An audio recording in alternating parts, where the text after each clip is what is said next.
I'm Lois. And I'm Stacey. And you're listening to Whose Girl Are You? Today we have a very special guest. My sister-in-law, my friend, my sister in Christ, Della, is joining us today. And she is going to be talking about meat. Meat.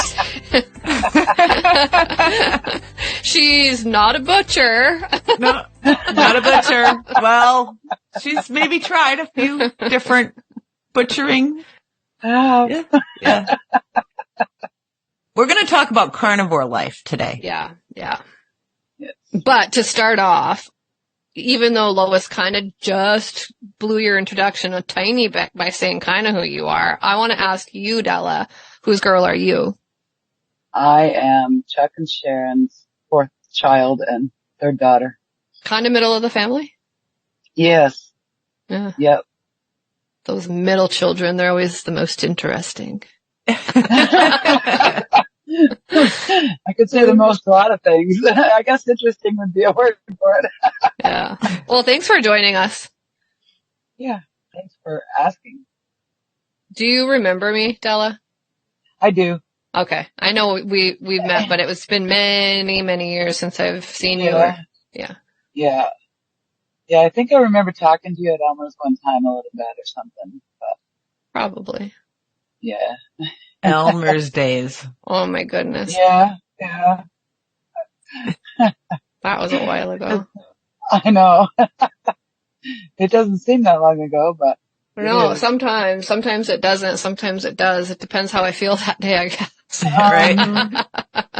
I know, when I see a picture of somebody who, wasn't married at that time and their kid is, getting married, then that kind of, hits me. Yeah. Sets you back a little. It really has been that long. Yeah, I know. I'm a grandma and everything. It's so weird. Yeah, you're one of those. I don't feel like a grandma, but I am. Well, I could be, but I'm not. Me neither. And my oldest is going to get her permit here before too long. My oldest granddaughter. Oh my word. She's right behind Cash. Yeah, it's been a while, I think, since I saw them. I'm not sure when it was last time. Probably Christmas or something. So where did you grow up? Mostly in Minnesota, although I was born in Washington. Mm-hmm. So Minnesota's not that far from Michigan. Stacey and I both have roots in the UP, so we know about winter. We know about humidity. We know about bugs. We know about a lot. I love that we both have roots, not roots. Roots. Yeah. Yes, we are true Youpers. Yeah. Sometimes I'm not sure which one I have because I've been around so many places that I lose some of those bits. I probably use both. Yeah. I get that. I do the same thing. I do too. Yeah. It all sounds familiar to me, so. Where do you live now, currently? I live in Priest River, Idaho. Priest River? Yes. Interesting. What part of Idaho is that? It's pretty far north. Some people probably know, of Sandpoint or something like that. It's kind of touristy area. Schweitzer Ski Resort is out of Sandpoint, so that's a little ways away. I mean, it's like a half-hour drive from here or something. So good skiing, good snowmobiling, all of that.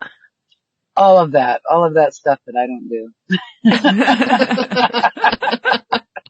And I'm sure it's cold and wintry. Yeah. That you also don't love.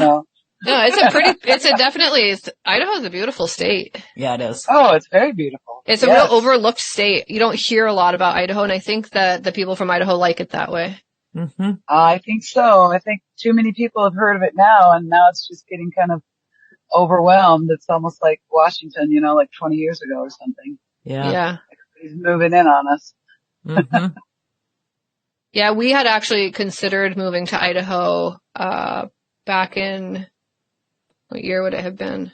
I was pregnant for the second one, so 2004. We had considered moving to Idaho, actually. We had even come out there, spent the weekend, all of that. And would that have been more Boise area? It would have been more Boise. And you know what? Boise's not as pretty. Yeah. It's a whole different time zone. It's just not the same. So I was a little underwhelmed by Boise, to be honest, but I have vacationed in other parts and it's beautiful. So not all of Idaho is beautiful, but a lot of it is. Mm-hmm. Yes. Yeah. It's definitely beautiful up here. And a lot of people would probably think the snow was beautiful too. And it is the first time. Like anything, it wears off. Mm-hmm. Oh, yes. All right. Well, I want to get to this because I'm really curious about this. I've read about this. I've heard about this. I've listened to other people on podcasts about this a little bit, but I've never talked face to face with somebody who has been doing the carnivore diet for any period of time. So I want you to kind of spin the wheels back a little bit and tell me where the beginning of this whole even adventure of looking towards such an extreme diet like this, like where did this start? Like I'm guessing there were health issues or something going on. So like what was the root of this? I have fairly major chronic pain issues. It's been called an autoimmune condition. I'm not sure if everybody actually considers that, but it's complex regional pain syndrome or CRPS. And I was pre-diabetic and extremely overweight and just a lot of things that just really added up to a lot of misery. Yeah. And I listened to some sort or another of like a theological radio program every morning. And at that time I was listening to Jonathan Fisk. And I don't remember if it was the one with his wife or which one it was. He does several radio programs or podcast type things. Anyway, backing up just a little bit, I did a lot of, like, if I go grocery shopping, I kind of did a lot of, where I would have these times when I went grocery shopping where I would just buy all the stuff that appealed to me, just a bunch of junk, and then I would binge.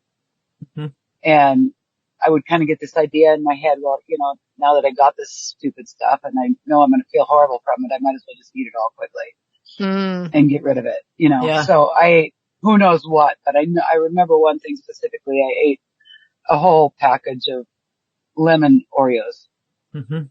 And that night I woke up in the middle of the night just sick as a dog. I had a lot of issues. I also had like IBS, so I had a lot of issues with diarrhea and stuff like that, and, I woke up in the middle of the night, basically, vomiting and diarrhea and everything. I'm just incredibly miserable. And then I woke up in the morning and I turned on this podcast and was listening to Jonathan Fisk. And strangely enough, he was talking a lot about carnivore. He decided to share his journey with carnivore. And wasn't really on, much theological, just talking about carnivore. And it just really, I felt like it was basically kind of divine intervention. I mean, I didn't really feel like that immediately because I was kind of like, okay, this is impossible. I've been praying about cutting out sugar for years and never thought it was possible. And I thought, just a few minutes, an hour a day, I'm going to try, do what I can. And just shift over as much as I can to meat. Cause I had never heard of such a thing. I'd never heard of that you could even survive on all meat, I mean, scurvy and things, how can you survive on Right. I really kind of started, I mean, not full bore, but started right there. Like just found whatever I had for meat and what I had gotten and actually got rid of things that I had that I, planned to eat and brought some things back to the store and just went hour by hour, and I mean, there were a couple things that I had that I slowly finished up and stuff and found really quickly that I didn't want them. Like, I mean, I had a bag of chips that I finished up and it took me forever because I would eat like 4 of them and they just wouldn't taste good. And I had some chocolate and stuff like that I slowly went through, but pretty quickly went full bore. I mean, at least within a couple weeks. I don't remember the exact time frame. So had you tried any other like dealing with binge eating and chronic illness and obesity and different things, had you ever tried any other kind of extreme diet in the past to help with any of the health issues? Not, well, maybe you would call it extreme. Alice and I tried juicing for a little while. We went on like a juice fast. I don't remember how long it was, but like was it a short, like a week or less? Well, the actual juice fast was a week or two. I don't remember exactly. And then we were doing juicing for, I don't know, 1 or 2 meals a day or something like that. Okay. Yeah. And previous to that, really my entire life, I had been very, I was like, I'm not going to diet, because every time people diet, they end up putting more weight back on. So yep. I just need to modify as well as I can and not diet. And when I was younger, anytime I would step on the scale, it would basically just kind of really put me under for days or even longer. Just kind of crush me, because ever since I was a teenager, I always felt like I was too heavy no matter what weight I was at. And so I had just thrown away the scale and was just trying to modify as I went as well as I could. And then one day, quite accidentally, I went to a doctor. I always avoided my weight at the doctor. And I'd step on the scale backwards and everything. Like, I just didn't want to see it. And I did that and everything. And I told them, I don't want to know my weight. Just don't tell me my weight, whatever, you know. Well, I left that doctor and they'd given me a prescription for something, and they'd have my weight on it. Oh. And absolutely just floored me. Like, what in the world? Why would my weight be on a prescription? Yeah. But, I mean, it floored me in more ways than one, because, I mean, you know, the number was exceptionally, scary. So after that, I mean, it took a long time. You know, it was over a process of years, but, you know, I got more used to the idea of, okay, maybe I need to actually do something like counting calories or trying something more extreme or whatever, and get a scale, face it, you know, make it my friend and my tool instead of, more my tool than my friend, you know? Yeah. Rather than just being afraid of it, because it would just crush me. I mean, emotionally, I would just be a wreck. Yeah. From stepping on the thing. So at some point or another, I was able to just make it a tool and be like, you know, I need to know this number, because otherwise I'm just going to, you know, I'm going to be 300 pounds and not aware of it. I mean, I'll be aware of it. I'll feel it, you know, but I won't know it for sure, you know? Yeah. And so, yeah, my forays into dieting weren't really very specific or very, other than the juicing, they weren't really like this diet or that diet or the other diet. It was just trying to control things one way or another that I could figure out, hoping it would help, you know? Yeah. But they all were short-lived and didn't really see much result from. And so at first it was your weight that you were trying to deal with. But at what point did I can't remember what it was called. CRPS. Yeah. When did that rear its head? I had a fall actually in 97. So it was a long time ago. So I've had the CRPS since 97. So you had a fall and then never fully recovered from it. And then it triggered this. Yeah. My nerves, especially in my foot, but then in more of my right side, they're just they react in ways that they shouldn't. They always tell me that I'm in pain, you know? So, yeah. And so, I mean, really all along, losing weight and helping with the chronic pain. The chronic pain was always on my mind as well. I mean, I've wanted to lose weight since I was a teenager, because I thought I was so fat then, you know? And of course, looking back on pictures, I'm like, oh goodness, why couldn't I just accept myself the way I was? I think we all look back at pictures of ourselves when we were young and say, oh, I wish I was that fat again, right? Because we were the thinnest we ever were. Right. So, right. You know, it's hard for us to just be content with what God gave us and what we are, and then just try to, Yeah. I think it's pretty common across the board for most females I've ever talked to.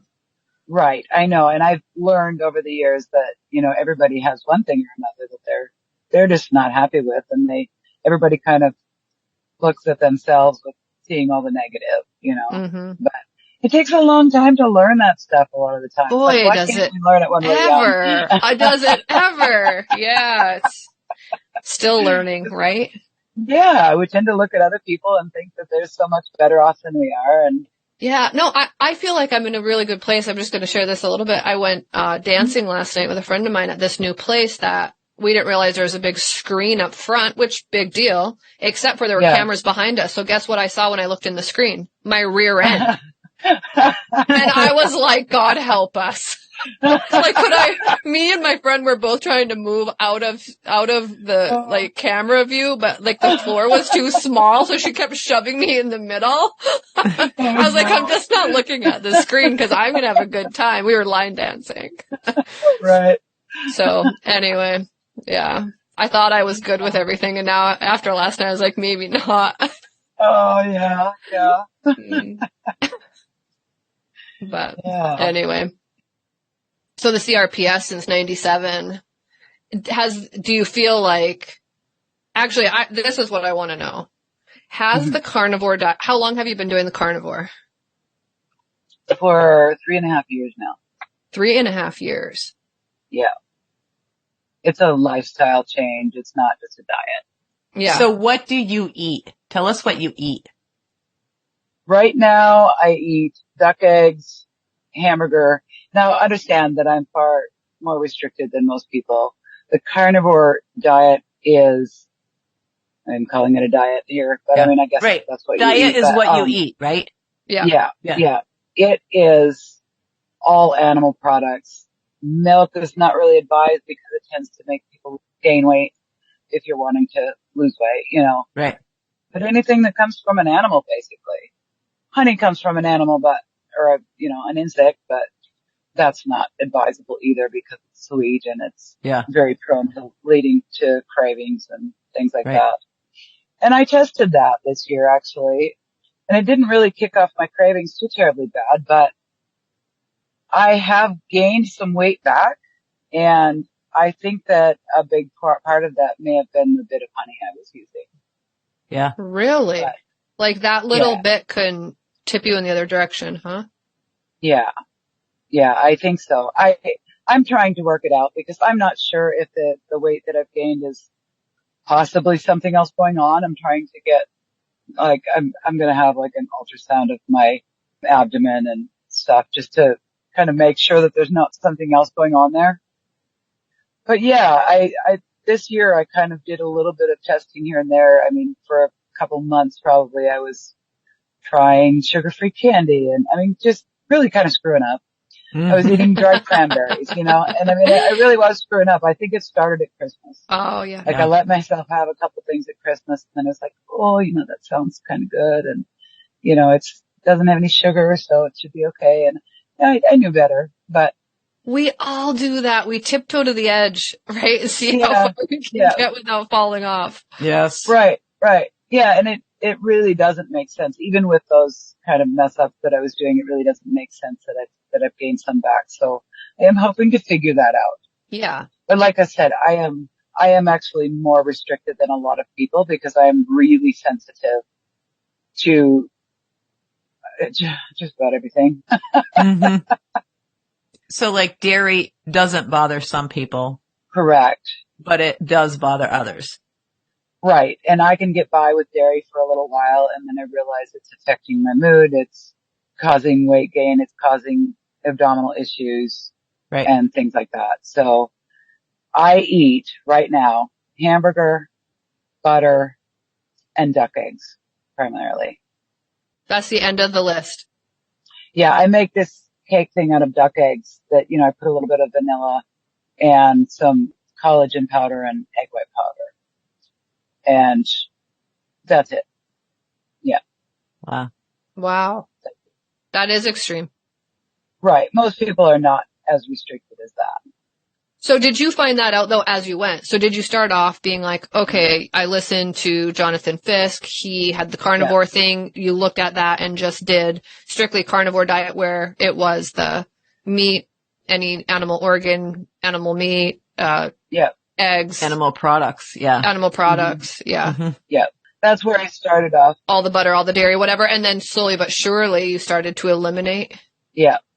Yeah. I was eating a lot of pork and chicken in the beginning because they're cheap. Mm-hmm. And I realized eventually that both of those actually affect me pretty badly. Just like irritable bowel kind of thing, Mm-hmm. you know. So every morning I'd be waking up with pain, gas pains and kind of stuff like that.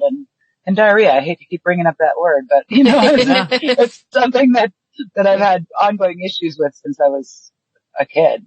Mm-hmm. So yeah. I'm curious. Did you happen to take a lot of antibiotics for some reason when you were younger? No, I've had them here and there over the years, but not a lot.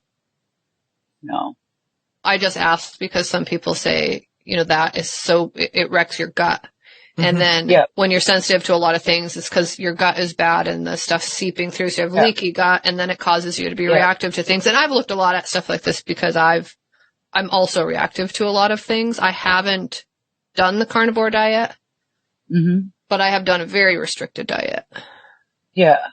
And basically, you know what it ends up boiling down to? All the things that you're used to eating, those are the things that you're reacting to because they've leaked into your system. So when they gave me my list, it was all these things that I don't eat that I didn't really want to eat.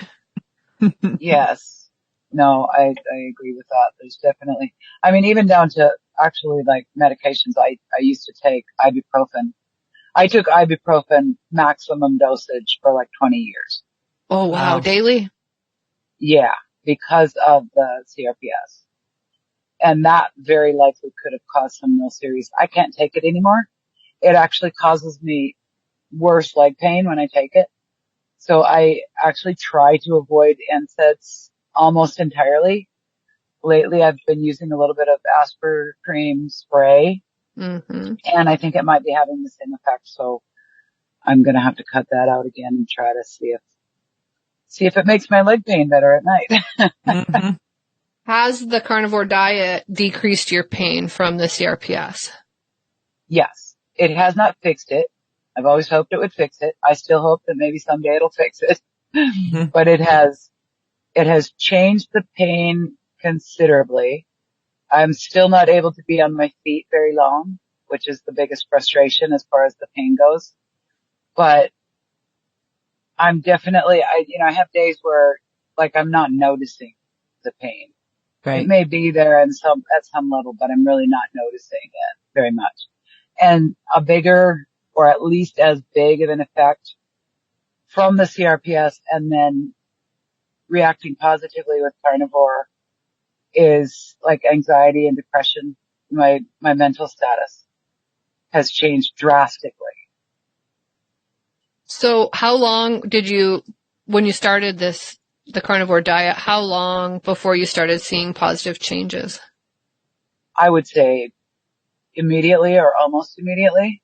Really? Yeah. What was the first thing you noticed? Oh boy, that's hard. I kind of kept some notes initially. I think improved digestion was probably one of the first things, as well as improved mood. But there were a lot of things. I know that I noticed heartburn or acid reflux going away really quickly. I kind of have a few notes that I brought with me because I have stuff on the computer, but I don't have my computer with me. Mm-hmm. I had boils quite regularly, and those went away. Brushy, bumpy, chicken skin type of things. Mm-hmm. Hair and nails. My nails were so bad when I started that I had basically just given up on them. I just carved them down all the way. Mm-hmm. Because I would just tap something lightly and they would just shatter. And they were getting really painful. And my hair was uncontrollable. Especially like the little wispies at my neck or whatever would just be an absolute tangle and just painful to try to comb. Mm. It was just really a mess. There's more to the list, but some things took a little bit longer to notice and everything. Yeah. There is an adjustment. I did this before you go to that. I did carnivore for a period of time. And I will tell you what my first reaction was, or my first positive change. I slept like I was 5 years old. Mm-hmm. My head hit the pillow and I was out like a light and I slept like a rock. Yeah. It was incredible. Yeah. I didn't stick with it. Della did. I didn't, but Yeah. How long did you last, Lois? Couple months. Yeah. And then I was like, no, then I'd be, oh, well, I'll just have a salad, or I'll just have a this, or I'll just have a that. And pretty soon I'm you're right like back to eating normal Yep. food. But I believe that it is fantastically helpful if you can have the discipline to do it. Yeah. And you have to really stick hard to it to have the discipline, because Yes.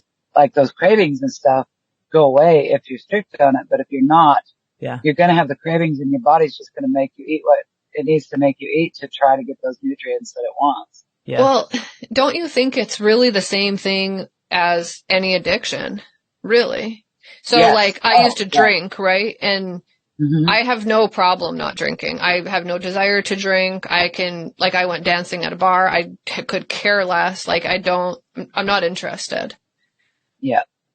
But then someone said to me one time, well, you haven't had a drink in like 7 years. Like, why? You could have a drink. Obviously, you don't have a problem if you can just do that, right?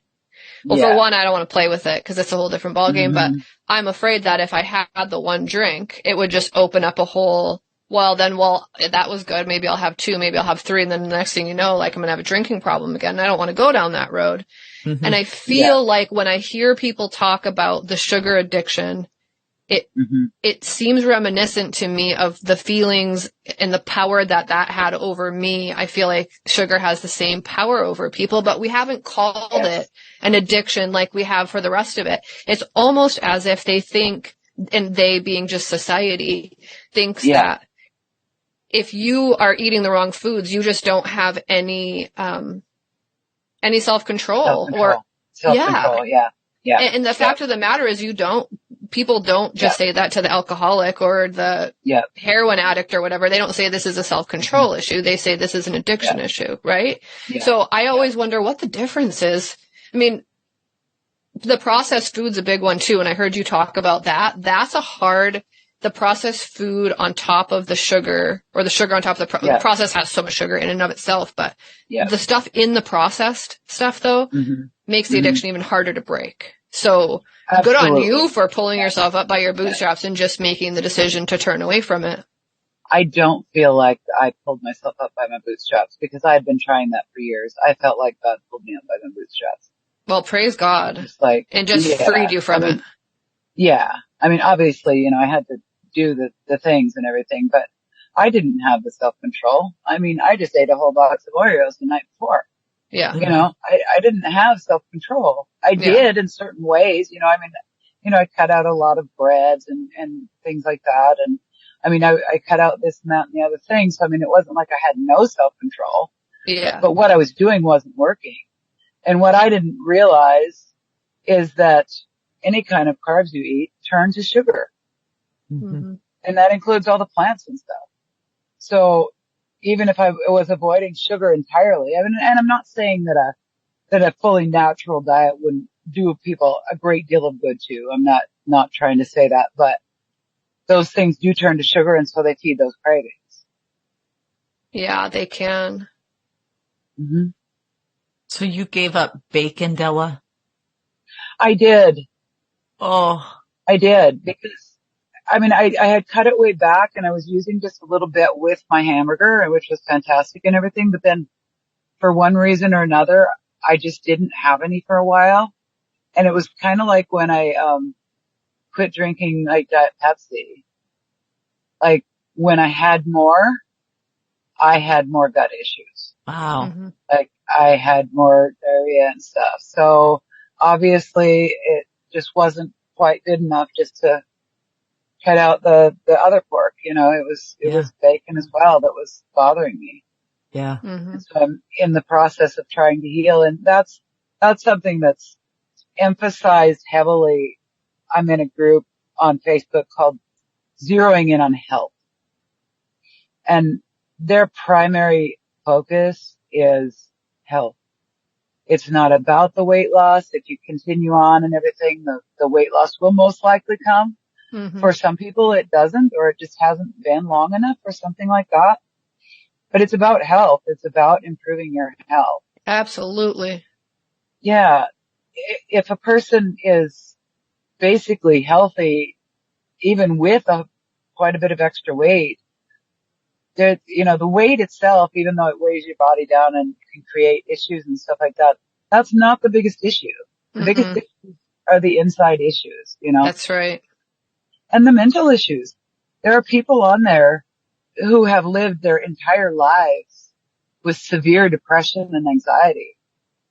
And they're like, in their 50s or 60s or something now, and have gone carnivore, and they're like, I'm a happy person for the first time in my life that I can remember, and not on medicines. So there's just some amazing, amazing stories in there. And at the time when I was looking into this, that group was open, so you could read posts and everything like that without having to join the group. I joined the group really quickly, but I did a lot of research through that group. And with the other names that Jonathan Fisk had mentioned, like Dr. Ken Berry and Kelly Hogan, there are a number of both doctors and lay people who do podcasts or just put stuff online or whatever that fill in a ton of information on this. I think that the main name that I got when I listened to that program was Ken Berry, and he was where I started. Mm-hmm. And then from there, I really started finding more information because I did research like fast and furious. Like right there in the beginning, I wanted to know, can you really just live on meat? Well, I mean, and you really can. If you really can. I mean, we're talking to you and you're sitting here talking to us and you've been living on it for 3.5 years. Yep. And I know I've listened to Jordan and Michaela Peterson and they have been, on it and have had great results. Mm-hmm. If you start looking at it, it's still very controversial. They're still saying, oh yeah, has like the medical board or whatever in general, which I don't buy 100% of what they're selling either, but the reason that they're saying it's controversial is because there's no long-term studies available yet. But someone always has to be in the forefront. So right. There's so much, what is it called, empirical evidence? I mean, just people's experience. Mm-hmm. I mean, that group, the Zeroing In on Health group, has over 36,000 people in it. And, some of them are obviously probably just looking on and everything. But there are a huge number of people, not in comparison to the whole country or the whole world, the whole population. It's still very small, and there are many people that have never heard of such a thing. Like I was, I'd never heard of just eating meat. I mean, really? No, I mean, it sounds crazy. It does. It really does. And honestly, I'm not going to lie. I still can't get my brain wrapped around it. I know people do it. And if it's helping you with your health and you're feeling better and your quality of life has improved, then, I mean, who can argue with that? Yeah. My brain just still tells me, and I don't know if this was just because this was the beating of the drum my whole life. You've got to eat your fruits and vegetables. You've got to eat your fruits and vegetables. And so, and maybe part of it is I just want to keep believing that because I want to keep eating my fruits and vegetables because I like them. Yep.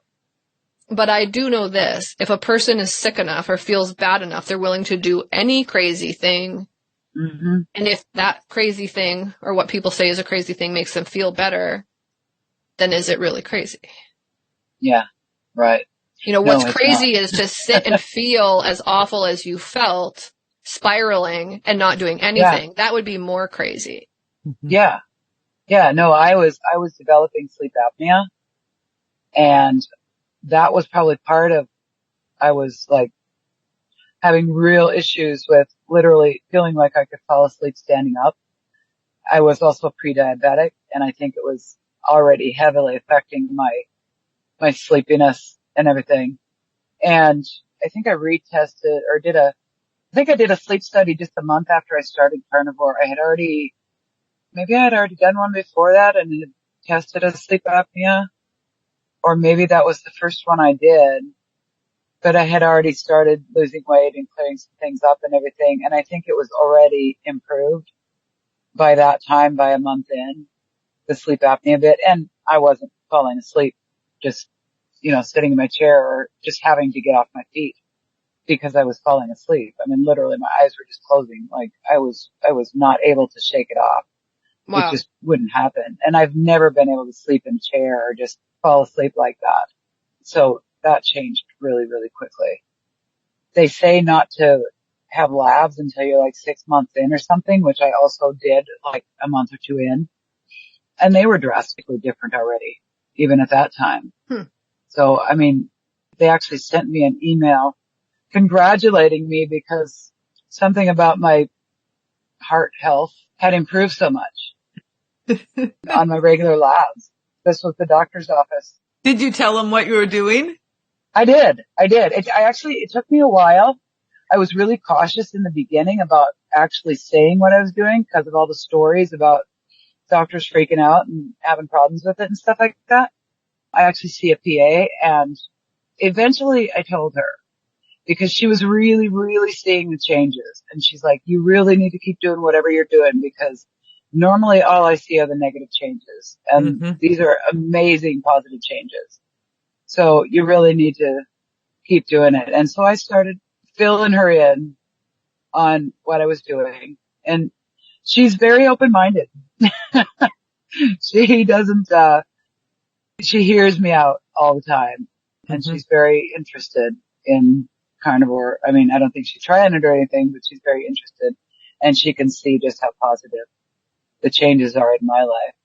Wow. Yeah. I've always had better luck with PAs than MDs, honestly. I have too. Yeah. They always have more time and look deeper, I feel like. Right. I have had a couple really good doctors too, but Yeah. That's usually the way it is for me too. Yeah. If I ever have to transfer, I'm just PA all the way. That's like, I'm sold out to it now. Right. But, so, I mean, do you think this diet's for everyone? I think that it easily could be. I know that not everyone could even face the idea of it. And there are just a very few people that I've seen like on these groups and stuff like that have said that they've gone maybe more like a mix of keto and carnivore and that they thrive on that. So they're happy there. But I don't think they're ever saying that carnivore wasn't really good for them. It's just that they can handle a few more things. And so they'll add in a little bit more ketovore type of things, I don't know what reason there would be for somebody not to thrive on this, but I mean, there could be, obviously. Yeah. There could be, there are a surprising number of former vegetarians and vegans in this group and that I've seen telling their stories, and some of them very hard stories to even like read or listen to or whatever because they had such a terrible time. But their doctors finally just came down and said, you really have to eat meat because you're killing yourself. You're not okay, and them talking about going into the meat aisle and just some of them just like sitting there and crying because they have like this moral opposition to eating meat and having to break down and just be like, it'll be okay. I can do this, and thriving more on carnivore, There are people that can't keep weight on. I mean, I've seen pictures of a couple people that were just so stick thin, like they couldn't keep weight on to save their life. I mean, they tried whatever they could figure out. But with carnivore, they put weight on and they look healthy. Interesting. Yeah, there's so many things that, actually I think one of the first things I might have noticed in the beginning, I just looked at my list and I was really nervous because I used to eat peppermints like constantly. I was constantly sucking on or chewing on a peppermint because my mouth always tasted bad. And so I felt like I needed to have something in my mouth to make it taste better. And that was one thing, like I started out and I got some Tic Tacs because I thought, okay, if I just have a Tic Tac now and again, maybe that'll help with that and I won't have to worry about it. But it went away. It just like went away almost immediately. Like, I mean, I probably went through a box or two of Tic Tacs, but then I realized I was not having that issue. I did not have the mouth odor and I didn't have the film-like stuff on my tongue. Mm-hmm. Like my tongue is the cleanest it's probably ever been in my life. So like I just didn't have the same issues with my breath and stuff. And I think I had candida. So that added to that. That's what I was just going to say. There's a couple things there, probably a candida overgrowth and probably if you're pre-diabetic or like starting to be type 2 diabetic, that can also like increase those issues. So the combination, and I could see both of those improving on a carnivore diet. And so it would make sense that that would go away. Yeah. Yeah. Such a massive improvement. It's really shocking sometimes. It's like my tongue is so clean now. I feel like I actually like pick up like lint or something in my tongue and I can feel it. And that drives me a little bit crazy, but I'd rather that than all the film on my tongue. Yeah. So you don't see yourself ever going back? I don't. Well, I wonder what the longest anyone has eaten carnivore. There is a guy that he was called Bear. I don't remember what his last name was, but he lived with the Inuits for 20 plus years. And I know that was what his diet was all animal products. And he thrived. So I know that there's at least 20 years or more. And I listened to a guy online, just this video. It wasn't connected to any of these other things. It was just in my research. And he said he had been going more than 20 years because of health issues. That he'd just been eating straight carnivore and that he was doing so much better that he just couldn't imagine going back. I think he said he was going like 23 years at that point. But he hadn't told hardly anybody. But Della, the price of meat right now. Yeah, the price of snacks. Believe me, I had a very, very strict food budget when I started and could not vary from it hardly at all. And I probably had less issues with my food budget going carnivore than I did the way I was eating before. Because you're not buying all the drinks and whatever treats you get and all this stuff that we kind of think of as just a side thing. It isn't something that really figures in that much to the budget. Or even all the produce that I would get and eat, but I wouldn't eat. So most of it would go bad. Yeah. I would eat a little bit of it, but it would go bad. I would waste so much money on that. It drove me crazy. Yeah. I mean, you're not the only one. There's tons of memes out there that's just like, how come Monday me thought I was going to eat all of this broccoli and celery? Because Friday me doesn't want anything to do with it. Yeah. It's going right in the garbage. Mm-hmm. Yeah.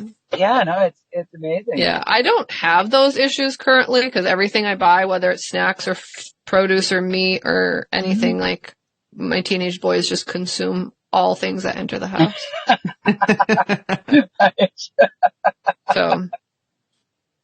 Well, for me, during that time and during, 25 years, it was just me. I mean, I was living with other people most of the time and everything, but I was the only one eating what I got. Yeah. So I didn't have any of that unless I had somebody close. I could just be like, here, how about you take this, get it off my hands or whatever, I mean, cause that is like for anyone listening that wants to do carnivore, it can be tricky. I'm just saying because if you have a husband, I mean, are you married? I am now. Is your husband carnivore? He is not. And no matter how hard I try, he seems like he can't handle the idea. So when you cook then, is it like you make burgers, but you just don't have any of the other stuff? You might have like 2 burgers where he'll have a burger and fries, whatever he eats. Yeah, something like that. Something like that. I mean, we have a tendency to kind of go on our own paths as far as eating goes. Yeah. And he might be having a pizza and you might be having. He hasn't had pizza yet, but he was just talking about it the other day. So he's probably going to go for pizza one of these days. So is that hard? It can be. And it's possible that that's part of what kind of got me a little bit off track. Although I was living with family members before I got married. So, I mean, there was other food in the house, but it wasn't my food. Yeah. So it might have made it a little bit harder, when it's our food. Mm-hmm. That, that might have helped get me off track a bit. Yeah. He was eating those sugar-free chocolates and, I thought, oh, maybe I'll try one, and just see. And that ended up being several bags in several months, And, that was a lot of fun because, man, those things really tore my insides off. Oh. Yeah. Oh. So yeah, it adds a whole nother thing because I've been married now for a while and we've tried different ways of eating at different times in our life for different reasons. And it's always so hard to get both people thinking the same way. At the same time. I would almost say it's nearly impossible. Mm-hmm. Yeah. To get two people thinking exactly the same about a food eating plan at the same time in the same house. Yeah. I feel like one's always like, well, it's fine if we have a little bit of this, and the other one's trying to be a hardliner about it, and vice versa. Yeah. It's caused many a disagreement in my marriage. Yeah. No, and I know that I can tend to be a bit of a zealot on this because of the experience, my own experience. Mm-hmm. And I have to really try to bite my tongue and just be like, hopefully, because he's playing with prediabetes as well. And oh my gosh, there's a spider on my desk. Sorry. Intermission. Yeah. Oh no. Okay. I'm going to be all right. I'm going to be all right. It's not even that big, but it's kind of one of my things. Sorry. Oh no. Sorry. Did you get rid of it? No, but it climbed into my bundle of cords and I don't want to start. If you hear me scream, don't I'm gonna unplug everything. I'm not going to. So if you hear a big whack, I'm just clearing the desk so I can see if it's coming toward me, and if it does, its life is going to end. Oh, funny. Okay. I'm good. Sorry. Hopefully you can remember what you were trying to say. Yeah, no, when it comes to agreement on what we eat and everything, it's basically kind of been from the start. He eats the way he eats and I eat the way I eat. And it's a little sad sometimes because we don't sit down and eat together very often. Mm-hmm. But he was kind of used to that somewhat, at least before he met me, and I was very used to it. I did my own thing, so it is what it is. Mm-hmm. Yeah. Yeah. But that's good. One isn't trying to tell the other they have to do something a certain way. I think there needs to be a level of respect there for one another. There does. And that's something I need to learn better. I need to do better, honestly. Cause I really do worry terribly bad about his health. Yeah. So it's hard not to just be like, come on, I can tell you how to fix this. I do it way too often. I know. I think the same thing with my husband. Yeah. And it's not because of anything except for I hope for him to be around for a long time. And if there's something I can do to sway that at all, Exactly. I want to, but at the same time, he probably, I don't know what's more important to just live at peace with your spouse and have them mind their own business. I don't know. If it cuts years off their life and, I just married him a year ago. I don't want to lose him now. Yeah. Yeah. So we do it because we care. That's what we're saying. Yeah. And he does understand that. He's told me many times that he does understand full well that, and he appreciates the fact that I'm concerned about his health. But he, at this point, can't get his mind around the idea of cutting all those things out. He's actually improved quite a bit with stuff. Although he goes on his binges and his milkshake stuff and everything. It's summer. Come on. No, I know. But for the most part, he really is trying. So I'm going to have to take that into consideration that he's trying. He sleeps the way I used to. He tends to get sleepy. He's going to listen to this and he's going to be like, man, you're sitting there talking about me. Nah, no one listens to this. It's fine. Oh, he's going to listen to it. I know he will. He already wants to. Oh. But he's heard it all. He's heard all this stuff from me. You know, he knows the stuff that I worry about and everything. So I don't think there's anything I'm saying that's anything new to him. Yeah. Maybe he'll listen. Chris, if you're listening. Right. Chris, it's only because we care. Yeah. Yeah, the sleepiness thing just really gets me because I felt that and it was just, you couldn't even fight it, you know, and it just feels like you're kind of dying or something, you know, it's like when you can't keep yourself awake, it's like, it just really cuts into life big time, you know, it makes things really hard. So energy level. Yeah. Mental, clarity. Depression, anxiety, those things being so much better. Mm-hmm. Weight loss. Mm-hmm. Pre-diabetes went away. Yep. Better gut health. Gut health. Pain levels better. Gut better. Health. Yeah. My gut health I need to still tweak that some, but yes, pain levels a lot better. Mm-hmm. My hair and my nails. Hair and nails, yeah. Hair and nails majorly improved. Candida, bladder infections gone. Yeah. No bladder infections. Heartburn, acid reflux. Very rarely do I feel any sign of that. Mm-hmm. My skin, like boils, rashes, pumpy skin, that kind of stuff. No skin tags. Mm-hmm. Wait a second. Did you have skin tags and now they're gone? I did, yeah. They fall off? Yeah, they go away. Really? There are a lot of people that have said they've had skin tags that have gone away. Now, I wouldn't say everybody. I don't know about, everybody, but there are a lot that have said they've gone away. That's interesting. And like the chicken skin people get on their arms and their legs and stuff, I had that really bad. And that's gone. Cellulite, I'm pretty sure I had a bunch of cellulite. I don't now. As far as I know, I don't have any now. That's it. I'm going carnivore. She's convinced. She hit my hot button. Oh, that's hilarious. I was taking quite a few different supplements, trying different supplements and stuff like that. The only one that I take currently is vitamin E, which I've actually taken since I was 19, 20, something like that. Because for some reason I have this shoulder that if I don't take vitamin E, I get pain in my right shoulder. And I haven't tried cutting it out again since probably a couple of years ago, which I should try again. But the first time I tried to cut out the vitamin E, it came back. So why do we do that though? If vitamin E is helping and you know it does, why do we keep thinking, do we not need it anymore? Well, I should be getting just about everything I need from the meat. Really? So, that's so hard for me to believe. There's only one thing I can think of as far as like a vitamin C.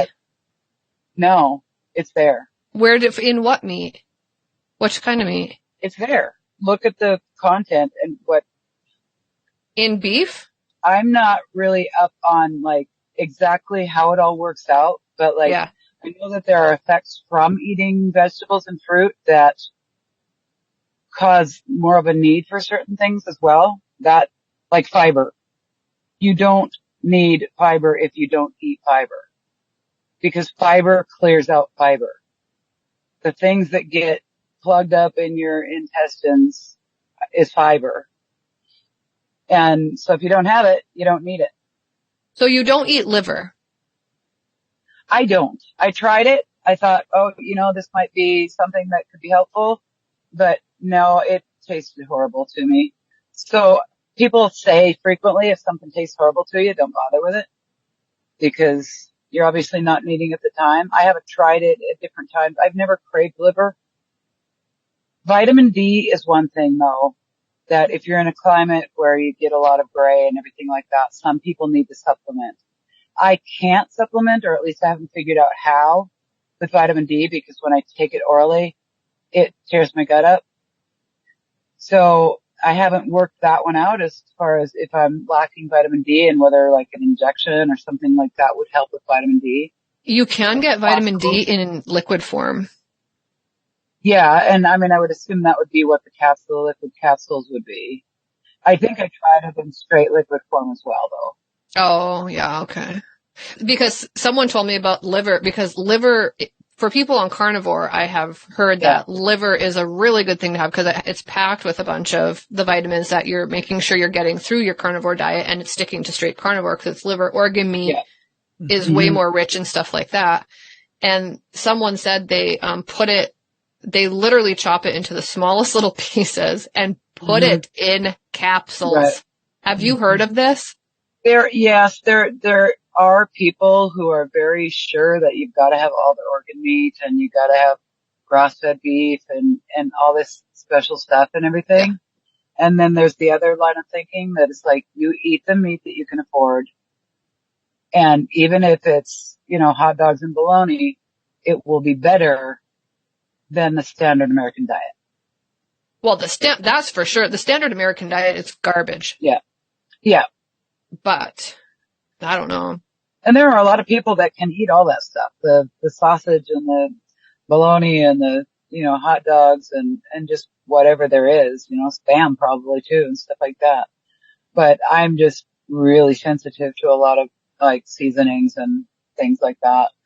Have you ever done the testing, like where you get tested for all those, your ANAs and all of that to see what foods you're actually sensitive to and to what degree you are? Like the allergy type testing? Yeah, like you can do it blood or send in your hair or saliva or whatever. There's different ones. Have you done any of those?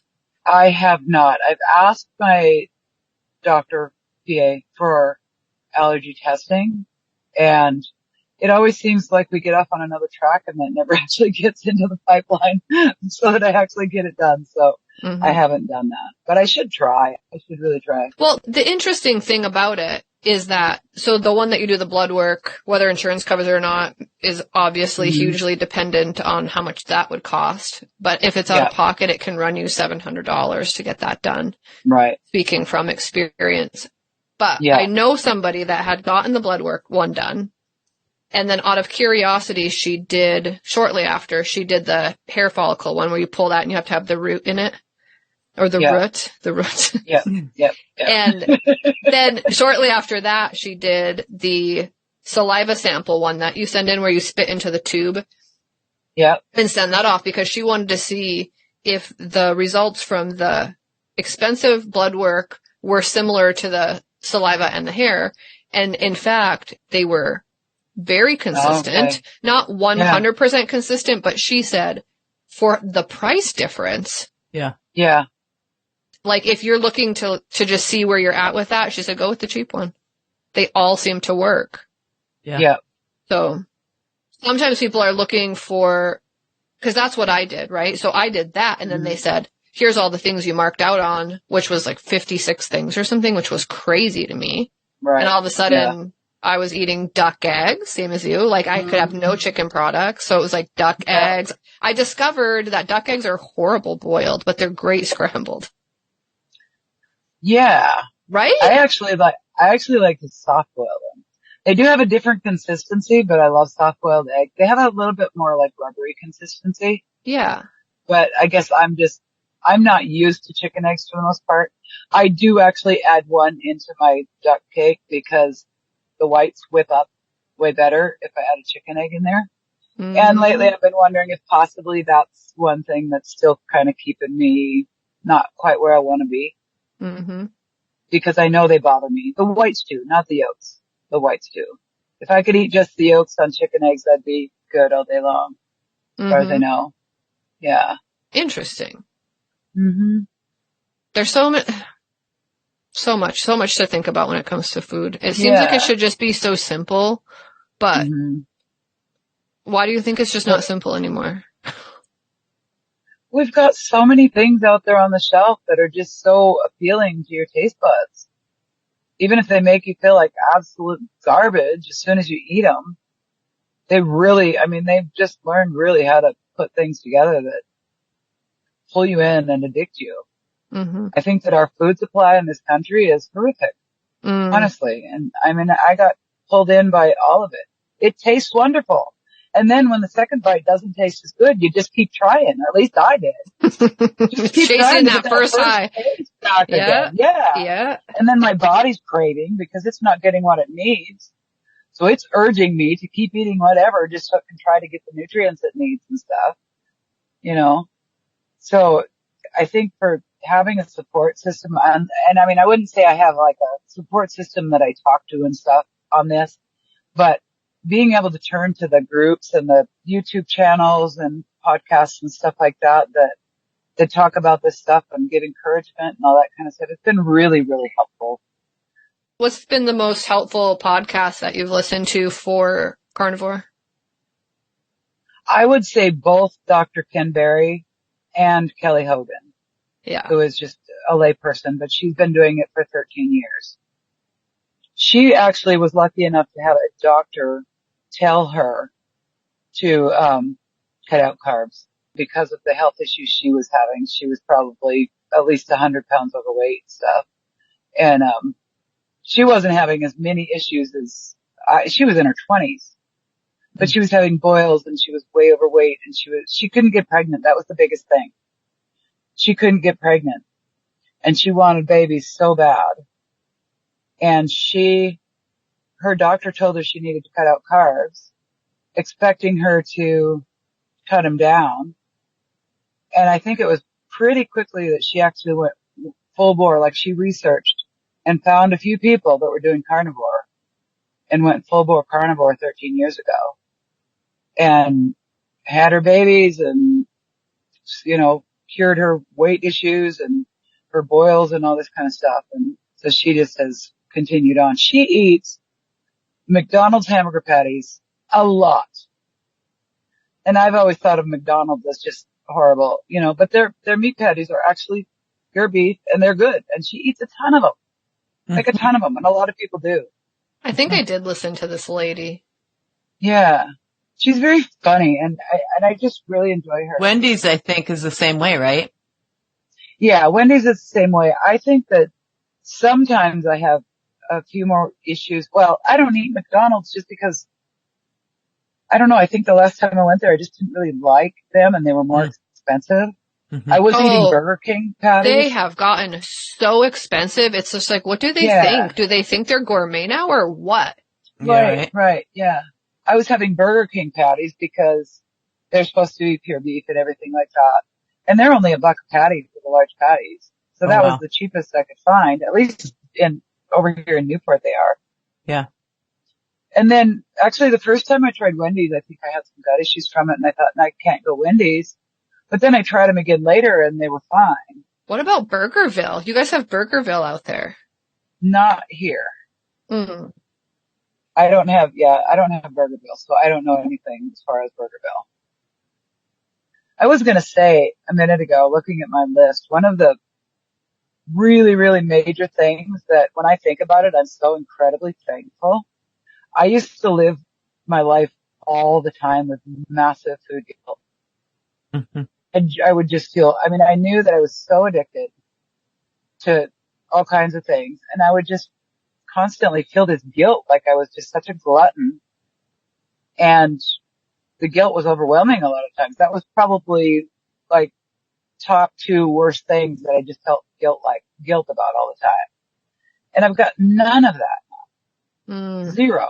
I can eat as much as I want of what I eat.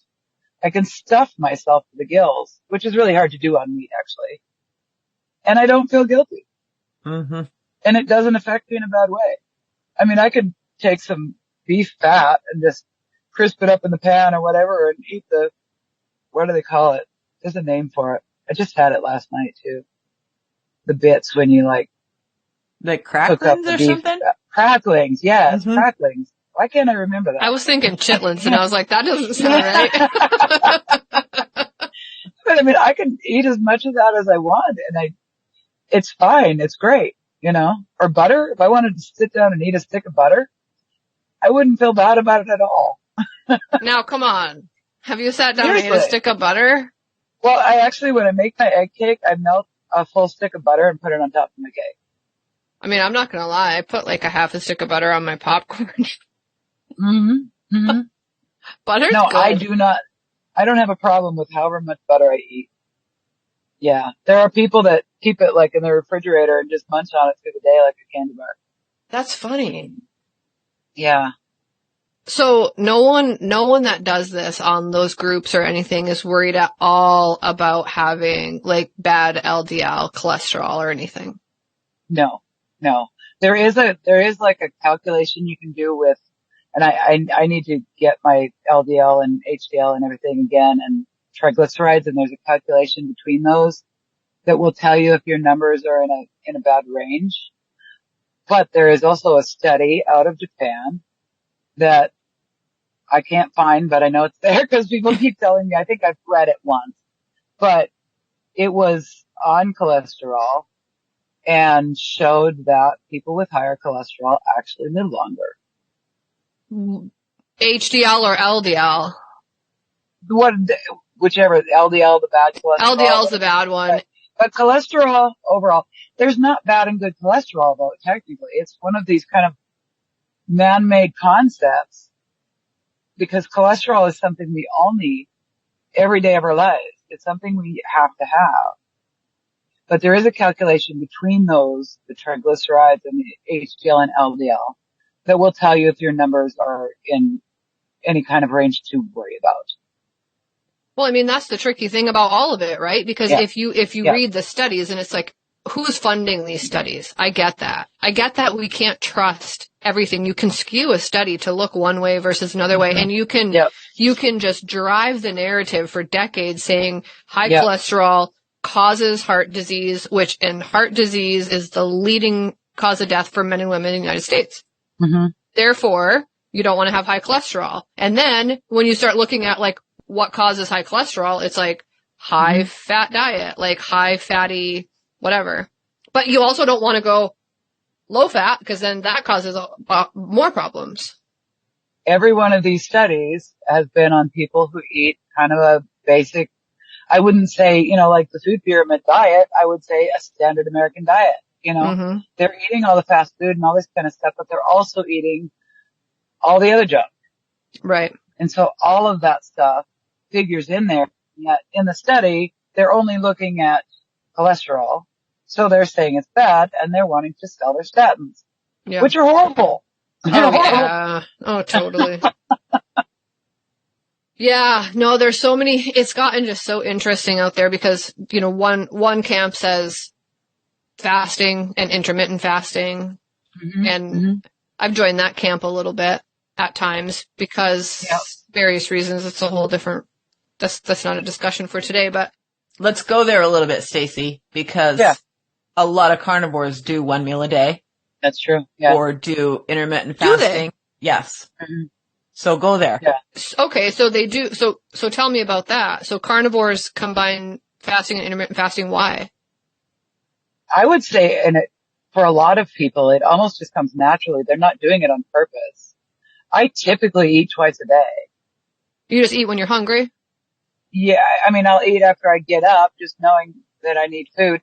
Hunger has been a real difficult thing for me to truly ascertain a lot of the times because your hunger signals are not the same on carnivore as they are eating other stuff.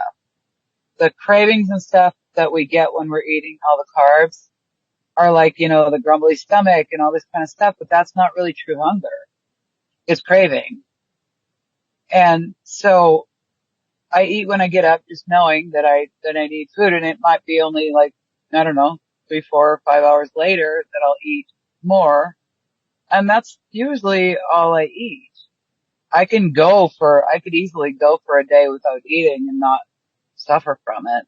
Okay, so if you wake up at 8, you might eat something, and then a few hours later, 11 or 12, you might eat something else, and then you might not eat from noon until the next morning? Yeah, I get up late, so it's definitely not 8 in the morning. But oh, okay. Yeah. Okay. So whatever that looks like, though, like for all intents and purposes, you're eating breakfast and an early lunch, and then that's that, and then you're eating a breakfast the next morning. Yeah. Interesting. And there's a lot of carnivores that do that. That one meal a day Yeah. is very common. One or two. Yeah. Yeah. And there are some people that there are a few that, they've struggled with their weight loss or something and really wanted to focus on that and try to get that resolved. And they might eat many, like, smaller amounts more times a day just to try to get more food in, because really a lot of people, there's a surprising number that have said that they couldn't lose weight until they ate enough, until they were eating at least 2 or 3 pounds of meat a day. Huh. So I haven't got to that point of being able to eat that much, but sometimes I think I really should, Sometimes I've thought actually I could probably live off beef jerky for a pretty substantial amount of time. And I proved that by going to Russia and Finland, and they cooked a bunch of fish soups and stuff with eyeballs in it and all kinds of disgusting stuff I refuse to eat. So I lived off the beef jerky that I brought in my suitcase for like 10 days. I'm not surprised. I'm sure you probably did great. I was already too skinny to begin with, but it was fine. I survived. But you probably did not get enough of it in to really keep yourself healthy, but you lived on it. You're fine. Yeah. Short term, you can do anything short term. Yeah. Well, so I leaned more toward the intermittent fasting for a couple of reasons and a little bit longer fasts, but the longer fasts help me. And when I say longer fast, I mean like 3 or 4 days with water only. Yeah. And that more resets that's like how you said at the beginning when we were talking about, you're like, oh, I did a little bit of honey and I did a little bit of this. I kind of wasn't doing super great. Well, when I start not doing super great and I find myself all of a sudden eating on a regular basis, things that like I know are making me feel bad or whatever, I'll just do a 3 or 4 day fast, reset myself. And then at the end of that, I am basically eating vegetables and protein. And they taste delicious. It's like, this is the best salad I've ever had, or this is the best hamburger I've ever had, or whatever. So, it resets me. And so then I'm able to kind of get back on that. But then the intermittent fasting is more just my natural rhythm, right? So I'm trying to learn to not do what culture tells me to do, but to do what my body tells me to do. And so when I wake up in the morning, I'm not hungry. I wake up at 6:45 in the morning. And I have my whole thing I do in the morning, and then I don't eat until noon. Now, I do start getting hungry at like 11. If I'm not working that day, I might eat a little bit earlier, but on the days that I'm working, lunch is at noon for the rest of the staff anyway, so I can push myself. My stomach does start growling, and I have the signs of hunger and hunger pains and all of that for an hour before I eat some days, but it's nothing I can't just ignore, because there is something that I've learned that just because you're hungry doesn't mean you're going to die. No. Yeah. So you have to sometimes be okay with being hungry, and it's not the worst thing in the world to wait a little bit. And so I eat that, and then I eat dinner, and then I try not to eat anything after, because anything I eat after dinner is simply for pleasure. Yeah. Yeah, and that's one of the major changes with eating carnivore is I'm eating, it's almost annoying sometimes to have to eat, because I'm just eating to feed my body. Yeah. I'm not eating for fun like I was before. And I had a terrible, like, I felt like I needed to be chewing on something like all the time. Like, I just have this thing about chewing. I just really enjoy chewing. I like things like seeds and stuff like that, like popping seeds and stuff like that. I mean, I just, candies and things like that. Like, I felt like I constantly was constantly snacking on something, like all the time. But your taste changed so drastically when you go full carnivore. It was shocking to me. Like, I mean, the water all of a sudden tasted sweet. And I really had never believed before just how sweet cream is. Like, cream is seriously sweet. You don't have to add sugar to whipped cream to have it good. Well, no, people don't understand. If you eat, I know on carnivore you don't eat fruit, but like some people that say, ugh, I don't like fruit and vegetables. Well, they're eating all this processed stuff and like tons of sugar in their drinks and stuff like that. And I say, if you cut out all your processed sugars for a week and then you ate that apple, it would be the sweetest apple you have ever tasted. Because guess what?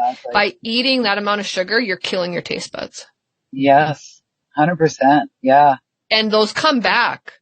My sense of smell came back. Mm-hmm. Like it was bad. Like I couldn't smell hardly anything. I mean, I could smell stuff, but it had gotten really bad compared to what it had been before. And it really came back pretty intensely. There's one more big thing I need to ask about. Go for it. What about if someone invites you over for dinner? Or if you want to go out for dinner with a girlfriend, or you have people over for dinner, like, because food is a social thing. It is. So how do you handle that? It's really not as big a deal as I would have thought it was. Usually I just eat ahead of time, or I bring something. Now, that said, I do not have very much of a social life. Mm-hmm. Most of the people that I would be eating around know how I eat and wouldn't have much of an issue, But if I go to a restaurant, I can have burger patties and eggs on top. And it used to be burger patties and eggs and bacon. Now it would just be the burger patties and the eggs. So you only do burger patties? You don't do steak either? Oh, I'll do steak. Yeah. Oh, yeah. Anything beef. Steak is just more expensive. So yeah. I don't have steak very often, but yeah. And steak actually is a great deal more difficult for me to chew. Mm-hmm. Because I've had dentures since I was like 28 or earlier for a long time. And wow. It's just much harder for me to chew a steak. Yeah. I have had steaks that were really easy to chew, and those are just wonderful. If I could have ribeyes all the time, oh boy, I'd be on it. No, there's the sirloins, the boneless sirloin, I think it's sirloins, at Costco. Yeah. They're thick, right? They're like probably 2 to 3 inches thick, depending on which one. And the pack has maybe 8 or something in it. It's $30. But let me tell you, like I cut them babies in half. I stretch that. But you take those and just season them with salt and pepper and stick them in like a George Foreman. So they're grilled on both sides like that. That'll be the like softest steak you've ever eaten. Oh yeah. Yeah. You can't go wrong. You don't even have to know how to cook. Right. I basically don't have to know how to cook anymore. Sometimes I almost miss cooking a little bit, but not enough. There is a lot wrapped up into it. I remember once listening to Jordan Peterson talk about it, and he's like, the thing you have to know about carnivore is it's bloody boring.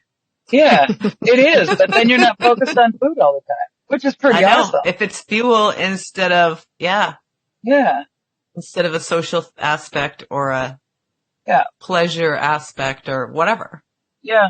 And it is very central socially. I get that not being focused on food all the time, but here's the thing. It is so awesome to get to the point where you're not focused on food and your whole life doesn't revolve around it. Because I've been there. I'm not there currently, but I've been there and I know what that feels like. Yeah. But the problem is everybody else's life revolves around food. And so you become this social pariah. They would be like, oh, I'm going to go we're ordering takeout from this place. What do you want? And I said, I'm just going to run down to the gas station and grab a banana. Cause I was eating a restricted diet, but like that was something I could eat. And they're like, you're just going to eat a banana. Yeah. And I was like, yeah, and I'm going to be fine. Like, I don't even really feel like I need much right now. Yeah. They couldn't understand that. Yeah. Do you get tired of defending yourself? Or do you not have to? I don't really. I mean, I guess it just kind of comes fairly easy for me to be like, this kind of thing has changed my life so drastically that for me to eat those things would just really mess me up. So why would I do it? I don't have a problem with explaining. And I think a lot of people, if they really do get like, like how could you do that or whatever else, it's more of a defensive thing. What do you mean?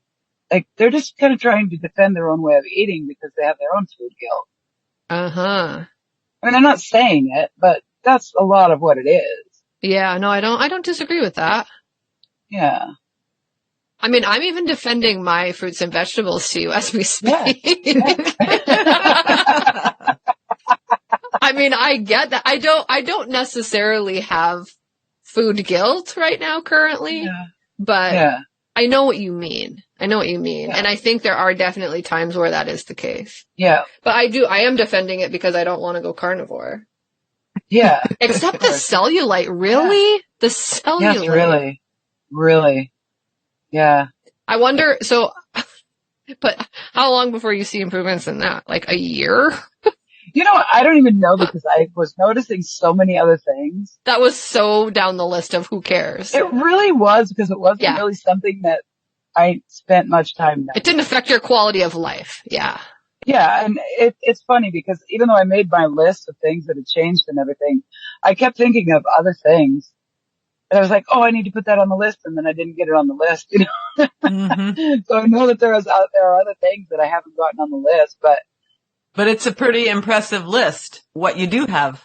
yeah. And the anxiety thing and the just like really, kind of like short tempered and just really, really having to keep a hard line on myself just not to be cranky and even paranoid. I would sit and think to myself and I would feel paranoid. Like my mental status was bad enough that I would feel paranoid about everybody around me. Like everybody hates me. And I mean, there's nothing I could do. I mean, I really got to a point several times and definitely when I started this that I really felt like I didn't have, like everything was downhill from here.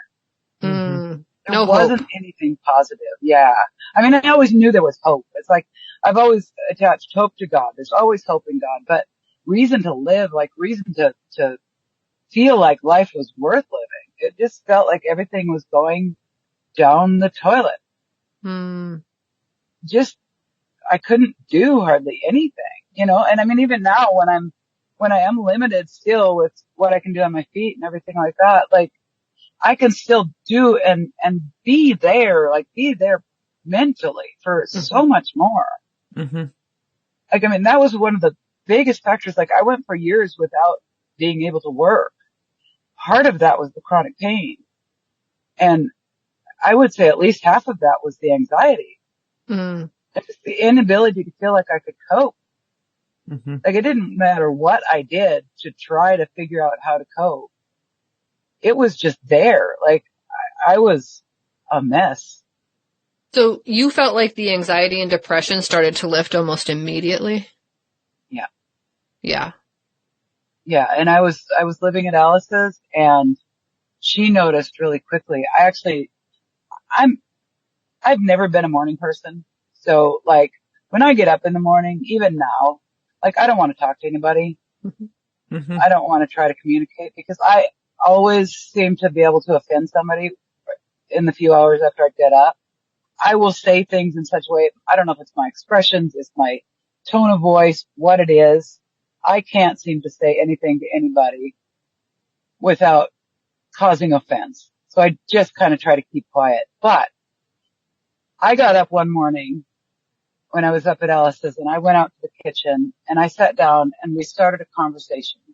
Just a normal, everyday conversation. And I hadn't been awake very long at all.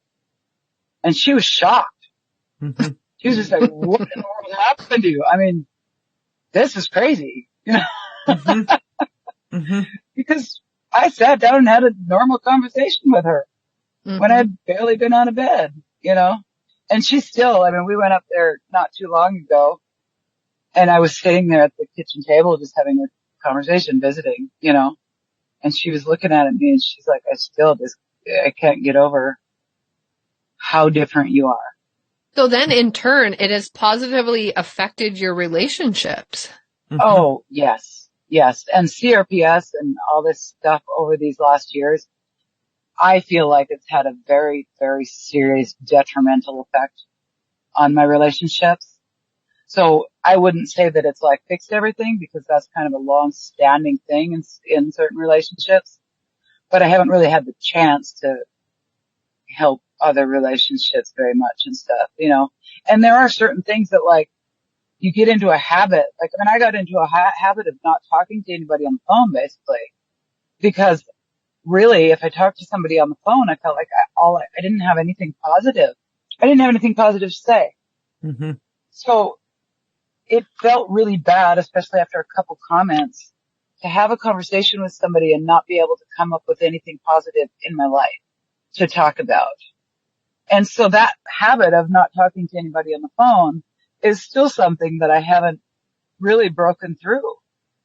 Like, I mean, I wish that it was easier for me to just pick up the phone and call somebody. Mm-hmm. And it's still really hard because it was a long time of that developing. Mm-hmm. Many years of that developing and not talking to people on the phone and kind of losing contact with different people and stuff like that. So, I mean, everything hasn't been solved, but it would be much, much easier to solve those problems now, given the chance to sit down and actually deal with them than it would have been before. Do you still see, it's been 3.5 years now, do you still see that there has been still incremental changes in the right direction as far as, have you seen with the CRPS, do you still have hope that it could be, absolutely, it could get better and better as time goes on? Because the one thing I've heard with fixing things that have naturally happened to the body and you're fixing them naturally, which is what you're doing, they say typically it's 1 month for every year that you had the problem. And you had the problem since 97, and I don't do math, so figure it out, but that's still a long time, right? Yeah. Right. I haven't figured out the math either because I hate math. English is my thing. Yeah. Yeah, no, I definitely think that more years in, I mean, I've seen people telling their stories and they're like, I've been doing this for 5 years and I still have healing going on. So I definitely continue to have hope, and realizing that I've kind of messed myself up a little bit this year and I'm having to get back on track. I'm like, okay, you know, I've backtracked a little bit. So now I've got to kind of redo some of the progress that I made and stuff, you know? So. Well, hopefully this podcast is inspiring for that, because just putting your story out there kind of says, okay, I'm telling everybody this is what I'm doing, so I'm going to do it. Right. I mean, no pressure or anything. I've kind of been telling everybody almost. I hope you take it more as a positive, you know, inspiration. I think so. Yeah. I mean, I don't hold back too much. I've held back with doctors. In fact, the first doctor that I ever told what I was doing was, in pain management. And when I told him that I was eating carnivore, he said, I'm a vegan. And you said, I'm sorry, because bacon? And he's like, I can't even get you to eat oatmeal. And I'm like, no, why would I? Right. When I can eat bacon. And I'm kind of like, okay, I don't think this relationship is really going to work out. Oh, that's awesome. But isn't that what's crazy though, is someone might be like, I had all these issues and I started eating vegan and now there's been all these positive changes to my life and I'm feeling so much better and this and that is cleared up. And so it's like, I do think that there isn't a one size fits all where there's like one diet, and like if everybody would just be carnivore, everybody would be healthier. If everyone would be vegan, everyone would be healthy. I just don't think. I think we all need to figure out what it is that we need to do. And I'm so glad you figured out what works for you, because it sounds like your life is just on this upward trajectory of health and healing. And I think it's wonderful. And I'm so glad that you woke up that morning and turned on that podcast. Oh, I know. And you know, I mean, I'm even grateful for those stupid Oreos. Cause I was so sick that night. I mean, I was so sick. I was just like, man, something's got to change. And there all of a sudden I'm like, oh, okay. Just meat. That's interesting. And I mean, not that it should probably make any difference whatsoever as far as diet, but it was coming from a preacher who got it from a preacher. Yeah, exactly. Crazy. That's awesome. Very cool. Well, thank you so much for joining us, Della. It's been really, really good to talk about. Absolutely. It's been a few years since we've talked about it, so. Oh yeah. Maybe not years, but a while. Yeah. I kind of try to tone myself down because I can honestly be a zealot about it. I know that I can. And I have to keep in mind that not everybody can even try carnivore. So there are vegans out there and they have a right to live too. That's they can survive. Yeah. I love it. Yeah, no, that was super interesting. Thanks for being open with us and sharing part of your story and how that's affected you. And I'm sure there's someone out there listening and thinking, hopefully they're, looking up Ken Berry and, is it Kelly Hogan? Yeah. Kelly Hogan. Yes. Yeah. And Whose Girl Are You? Yeah. Well, and if you want to, if you have a carnivore story or you want more questions, I'm sure we can put you in touch with Della. If you email us at whosegirlareyou@gmail.com, and that is WHOSE, whosegirlareyou@gmail.com. We would love to hear your stories. We'd love to hear your questions. We can pass them on to somebody that knows more about it than we do. Mm-hmm. Yeah, it's been great. Yeah. Thanks for chatting, ladies. Yeah. Yeah. It's been wonderful. All right. See you later. Bye. Bye-bye.